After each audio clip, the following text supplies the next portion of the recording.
My dear students, welcome to my channel Triyasha study centre. Friends, আজকে তোমাদের জন্য খুবই গুরুত্বপূর্ণ সাজেশন নিয়ে এসেছি। তোমাদের বাংলার এমসিকিউর লাস্ট মিনিট সাজেশন, যদিও তোমাদের 3টি গদ্য এবং 5টি পদ্য থেকে সম্পূর্ণ লাস্ট মিনিট সাজেশন এমসিকিউর জন্য। এবং পরের ভিডিও আমি তোমাদের যে বাকি থাকা যেগুলি আছে, অর্থাৎ তোমাদের শিল্প সাহিত্য সংস্কৃতির ইতিহাস, ভাষা, তারপরে তোমাদের নাটক, এই সবগুলো যেগুলো আছে, আন্তর্জাতিক কবিতা, ভারতীয় গল্প, এই বাকিগুলো আরেকটি ভিডিওর মাধ্যমে তোমাদের লাস্ট মিনিট সাজেশন এমসিকিউ দিয়ে দেব। একেবারে শেষ আর এমসিকিউ বাংলার কোনো ভিডিও আসবে না। এইগুলোই তোমাদের পুরোপুরি একেবারে 2025 উচ্চ মাধ্যমিক পরীক্ষার জন্য, এবং এর বাইরে থেকে কোনো রকম কোনো প্রশ্ন আসতেই পারে না। কোনো রকমের প্রশ্ন আমি আজকে নিয়ে এসেছি। তোমরা বোর্ড থেকে দেখতে পাচ্ছ, এখানে দেখতে পাচ্ছ বাংলার লাস্ট মিনিট সাজেশন 2025টা, উপরে ক্যামেরাতে আসেন, এইচএস 2025। গদ্য দেখতে পাচ্ছ, কে বাঁচায় কে বাঁচে, ভাত ভারতবর্ষ, 3টে নিয়ে এসেছি। এবং তোমাদের যে কবিতা আছে, রূপনারায়ণের কুলে, শিকার মহুয়ার দেশ, আমি দেখি এবং ক্রন্দনরতা জননীর পাশে। বন্ধুরা, আমি যেটি বলছি, যে প্রশ্ন উত্তরগুলো আমি তোমাদের জন্য নিয়ে এসেছি, এগুলো হয়তো সম্পূর্ণ অপশানগুলো পড়ে তোমাদের বলা সম্ভব হয় না, কারণ ভিডিওটি অনেকটা লং হয়ে যাবে। তাই আমি তোমাদের জাস্ট উত্তরটা তোমাদেরকে বলে যাচ্ছি, তোমরা একটু ধৈর্য সহকারে দেখো আর তোমরা সম্পূর্ণ ভিডিওটা দেখো, তাহলে তোমরা বুঝতে পারবে। এগুলি এখনই তৈরি করে নাও। আমি কালকের আর তোমাদের বাংলা পাঠাচ্ছি না, কালকের অন্য সাবজেক্টের একটি ভিডিও যাবে। এটি আবার তোমরা এমসিকিউগুলো পাবে, তোমরা বাকি এমসিকিউগুলো লাস্ট মিনিট সাজেশনটা পেয়ে যাবে। বন্ধুরা, তোমরা অবশ্যই চ্যানেলটি সাবস্ক্রাইব করে নিও এবং তোমরা লিঙ্ক বেশি করে শেয়ার করো, তোমরা একটা লাইক করো, প্রয়োজনে কমেন্ট করো। এবং তোমরা যারা হোয়াটসঅ্যাপের সঙ্গে যুক্ত হতে চাও, তোমরা 9732818391 এই নাম্বারে তোমরা হোয়াটসঅ্যাপে যোগ দিতে পারো, তাহলে তোমরা সেখান থেকে পিডিএফ পেয়ে যাবে। আমি 2-1 দিনের মধ্যে পিডিএফ দিয়ে দেবো। বন্ধুরা, চলো আমরা তাহলে ভিডিওতে চলে যাই। আমরা প্রথম দেখব তোমাদের যে গদ্যাংশ আছে, গদ্যাংশ 3টি আছে, তার মধ্যে কে বাঁচায় কে বাঁচে, এইটি প্রথমে দেখব। তারপরে ভাত, তারপর ভারতবর্ষ। দেখতে পাচ্ছ এখানে বন্ধুরা, প্রথমটা, যদিও এখানে 3টি লেখা আছে, এখানে 3টি লেখা রয়েছে, দেখতে পাচ্ছ, কে বাঁচায় কে বাঁচে, ভাত এবং ভারতবর্ষ। এর মধ্যে কে বাঁচায় কে বাঁচে, এটি আমি প্রথমে এই গল্প থেকে আমি ইম্পর্টেন্ট এমসিকিউ বলবো, এবং তার সঙ্গে আনুষঙ্গিক যেগুলো আছে, অর্থাৎ সেকেন্ড পর্যায়ে। এখানে দেখতে পাচ্ছ প্রথম পর্যায় মানে যেগুলো আমি অপশান সহ লিখেছি, এইগুলো ভেরি ইম্পর্টেন্ট। এইগুলো তোমরা একেবারে 100% তৈরি করবে, এবং দ্বিতীয় পর্যায়গুলো তোমরা একবার করে পড়ে যাবে, তাহলে দেখবে এর বাইরে আর কখনো প্রশ্ন আসতে পারে না। তোমরা এই যে কটি গদ্য পদ্য থেকে আমি বলবো, সেইগুলো থেকে যা প্রশ্ন পড়বে তোমরা কমপ্লিট নাম্বার পাবে, একটা পুরোপুরি নাম্বার পাবে। চলে এসো, অনেকটা লং ভিডিও হবে, তোমরা ধৈর্য ধরে দেখো। প্রথমে কে বাঁচায় কে বাঁচে থেকে দেখো। নিখিল রোগা, তীক্ষ্ণ বুদ্ধি এবং একটু আলসে প্রকৃতির লোক, সাহসী লোক, ভীরু লোক, চালাক প্রকৃতির লোক। উত্তর হবে আলসে প্রকৃতির লোক। তোমরা অপশানগুলো দেখে যাও, কিন্তু তার সঙ্গে যদি আমি অপশান সহ এতগুলো বলতে থাকি, তাহলে ভিডিওটা প্রায় আধা ঘন্টার মতো হয়ে যাবে বন্ধুরা। তাই বলছি, আমি তোমাদের শুধু অপশানের উত্তরটা, অর্থাৎ সবুজ কালি দিয়ে লেখা যেগুলো, এটা অ্যান্সারগুলো আমি শুধু কেবলমাত্র বলে যাচ্ছি, কারণ তোমাদের 5টি কবিতা রয়েছে এবং 3টি গল্প আছে এই লাস্ট মিনিট সাজেশনে। দেখো, এই এমসিকিউগুলো, এই যে গদ্য পদ্যগুলো থেকে যাচ্ছে, এটাই তোমাদের একেবারে শেষ, উচ্চ মাধ্যমিক পরীক্ষার জন্য একেবারেই শেষ। এটা খেয়াল রাখবে, এমসিকিউ আর এই গল্প এবং কবিতা থেকে যাবে না। 2-এর দাগে দেখো, ফুটপাতে তার বেশি হাঁটার প্রয়োজন হয় না। কার প্রয়োজন হয় না? মৃত্যুঞ্জয়ের প্রয়োজন হয় না। 3-এর দাগের প্রশ্ন, কয়েক মিনিটে মৃত্যুঞ্জয়ের সুস্থ শরীরটা অসুস্থ হয়ে গেল। অসুস্থ হওয়ার কারণ কি? অফিসে প্রবল কাজের চাপ ছিল। তারপরে দেখো, আপিস যাবার পথে মৃত্যুঞ্জয় প্রথম কি দেখল? অনাহারে মৃত্যু। 5-এর দাগের প্রশ্ন, মনে আঘাত পেলে মৃত্যুঞ্জয়ের শরীরে তার প্রতিক্রিয়া হয়। 6-এর দাগের প্রশ্ন, মৃত্যুঞ্জয় নিখিলের সামনে 1 তাড়া নোট রাখল, টাকাটা রিলিফ ফান্ডে দেবে। এখানে দেবে না লিখলে হতো রিলিফ ফান্ডে। মৃত্যুঞ্জয়ের স্ত্রীর কেবলই মনে পড়ে, কি মনে পড়ে? ফুটপাথের লোকগুলোর কথা। এবারে দেখো দ্বিতীয় পর্যায়, পেজ নাম্বার 2, 8 দাগের প্রশ্ন দেখো, সেটা আশ্চর্য নয়। এখানে যে বিষয়কে নিখিলের আশ্চর্য বলে মনে হলো, অনাহারে মৃত মানুষকে পথের পাশে পড়ে থাকতে দেখা।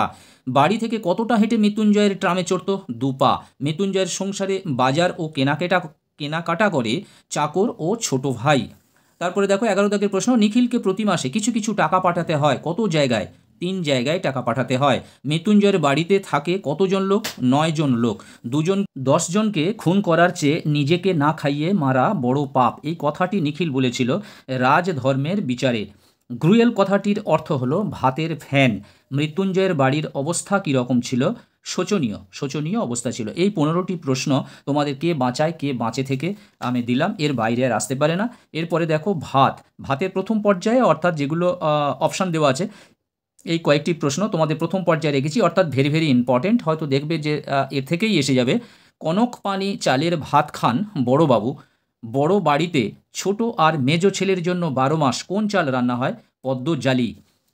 সেই জন্যেই তাদের চাকরি করা হয়ে ওঠেনি, কারণ তারা 11টার আগে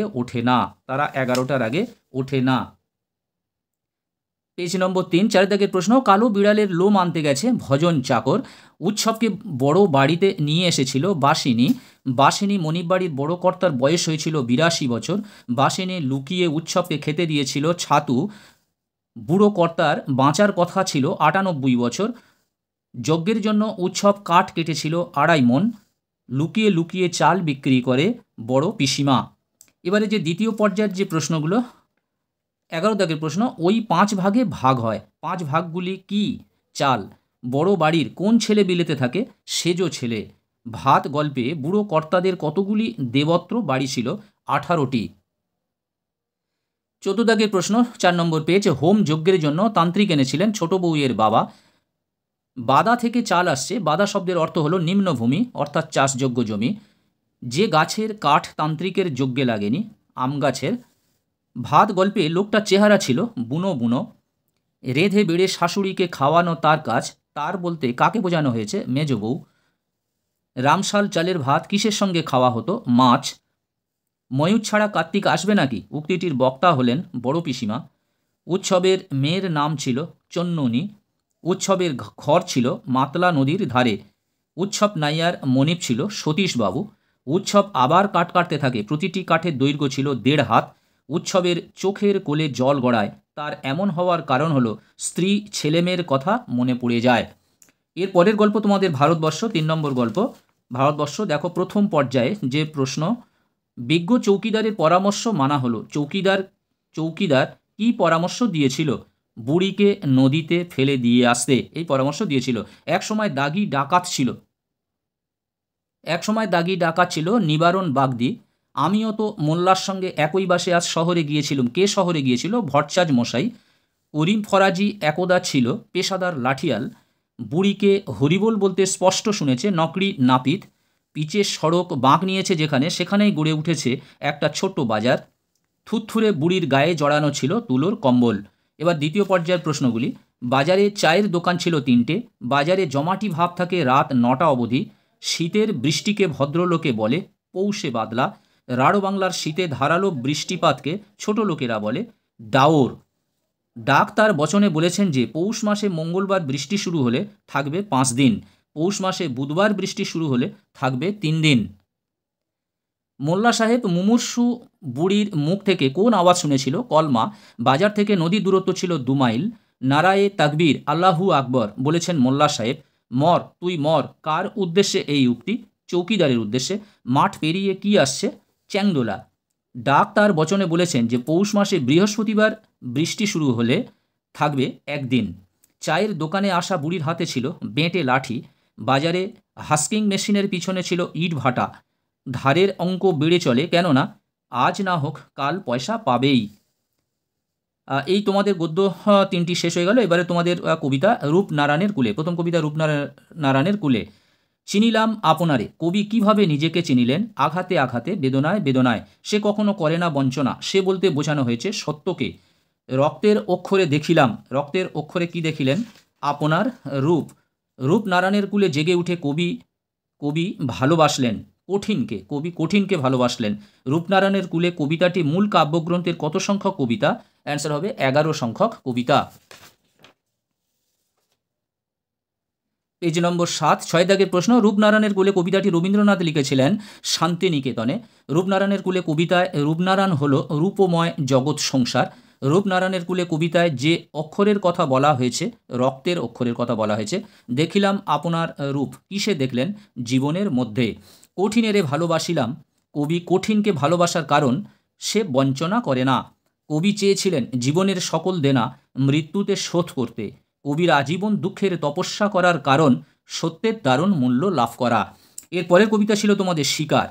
শিকারে দেখো এক দাগের প্রশ্ন। দেশওয়ালিদের জ্বালানো আগুনের রং কার হৃদয়ের বিবর্ণ ইচ্ছার মতো? রোগা শালিকের। হিমের রাতে শরীর রাখার জন্য দেশওয়ালিরা সারা রাত মাঠে আগুন জ্বেলেছে। সারা রাত মাঠে আগুন জ্বেলেছে। কারা আগুন জ্বেলেছে? দেশওয়ালিরা। নদীর জল ড্যাশ ফুলের মতো লাল, মচকা ফুলের মতো লাল। তারপরে দেখো পেজ নাম্বার 8, 5 দাগের প্রশ্ন। সারা রাত হরিণটি ঘুরেছিল অর্জুন ও সুন্দরীর বনে। ভোরবেলা হরিণটি খেয়েছিল সুগন্ধি ঘাস। উত্তর হবে সুগন্ধি ঘাস। তোমরা বুঝতে পারছো যে অপশানগুলো আমি যে অ্যান্সারটা হবে সেটাই লিখেছি। এইগুলো যেগুলো অপশান লিখিনি আর কি, শুধু অ্যান্সারটা লিখেছি। তোমাদেরকে বুঝে নিতে হবে সুগন্ধি ঘাসের জায়গায় আরও অনেক কিছুই দেবে। যেখানে সুগন্ধি ঘাস পাবে সেই অ্যান্সারটাই ঠিক হবে। হরিণটি যে উল্লাস খুঁজে নিতে চেয়েছিল তা হলো ভোরের রৌদ্রের মতো। আগুন জ্বলল আবার। এর আগে কেন আগুন জ্বলেছিল? শরীর গরম রাখার জন্য। যদিও এটি 2024 পড়ে গেছে, এটা করার প্রয়োজন নেই। একটা অদ্ভুত শব্দ। কিসের শব্দ? বন্দুকের। সূর্যের আলোয় তার রং কুঙ্কুমের মতো নেই আর। কিসের রং? দেশওয়ালিদের জ্বালানো আগুনের রং। দেশওয়ালিদের জ্বালানো আগুনের রং। সূর্যের আলোয় তার রং কুঙ্কুমের মতো নেই আর। তার রং কিসের মতো হয়ে গেছে? রোগা শালিকের হৃদয়ের বিবর্ণ ইচ্ছার মতো হয়ে গেছে। সারা রাত মাঠে যে আগুন জ্বলেছিল তা হলো মোরগ ফুলের মতো। শিশিরে চারিদিকের বন ও আকাশ ময়ূরের সবুজ নীল ডানার মতো ঝিলমিল করছে। শিকার কবিতায় ভোরবেলায় আকাশের রং ছিল ঘাস ফড়িংয়ের দেহের মতো। টিয়ার পালকের মতো সবুজ কিসের রং? পেয়ারা ও নোনা গাছের। টিয়ার পালকের মতো সবুজ কিসের রং? পেয়ারা ও নোনা গাছের। শিকার কবিতায় পাড়াগাঁর বাসর ঘরের মেয়েটিকে কবির মনে হয়েছিল গোধূলি মদির। এর পরের কবিতা তোমাদের মহুয়ার দেশ। ধোঁয়ার বঙ্কিম নিঃশ্বাস ঘুরে ফিরে আসে উজ্জ্বল স্তব্ধতার মতো। ধোঁয়ার বঙ্কিম নিঃশ্বাস ঘুরে ফিরে আসে উজ্জ্বল স্তব্ধতার মতো। মহুয়ার দেশ হলো মেঘ মদির। মহুয়ার দেশ কবিতায় রাতের নির্জন নিঃসঙ্গতাকে আলোড়িত করে সমুদ্রের দীর্ঘশ্বাস। আমার ক্লান্তির উপরে ঝরুক মহুয়া ফুল। অবসন্ন মানুষের শরীরে দেখি ধুলোর কলঙ্ক। ঘুমহীন তাদের চোখে হানা দেয়। কি হানা দেয়?